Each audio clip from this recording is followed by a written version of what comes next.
think that there's some stereotypes that, the ADA gives us an advantage or special treatment. And I think the vast majority of people with disabilities are not looking for special treatment, but equal treatment.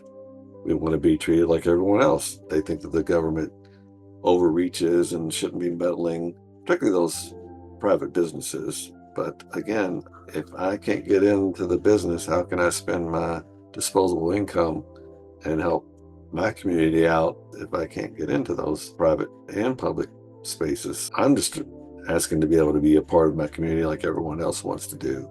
And sometimes I have to do that in a different way.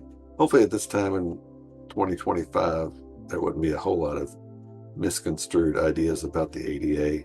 Unfortunately, there always will be, but also just the fact that the ADA is 35 years old and we've been around and been able to be a part of our community for 35 years. So I think that may have lessened some of the negative aspects and interpretations of what the ADA really does.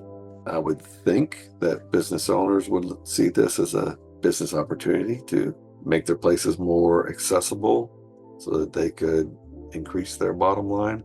But also, I just think that it's the right thing to do. Those of us with disabilities, unfortunately, have a very low voter rate. I would hope that would increase as well, because you could really make quite an impact with more than 1 million Kentuckians with issues that politicians do or don't run on, and really look closely at what their record is when they come to talking about people with disabilities. It's going to take a true involvement from the disability community to make sure that that continues to progress. I owe so much to the people with disabilities that came before me that made it much more accessible and obtainable for me to do what I can do today. We did a lot of sacrificing and fighting and really encouraging politicians to make things right for those of us with disabilities, and I hope that that will continue to the next generation.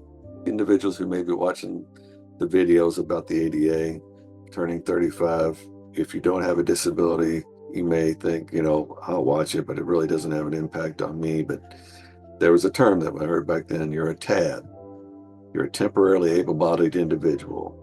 You're only an accident or diagnosis away from becoming someone with a disability, like I was when I was 16 and dove in a pool and sustained a spinal cord injury. So just because you don't have a disability now doesn't mean that it might not impact you in the future. So some of these issues that we're talking about today could very eminently and strongly impact you, a family member or a friend's life.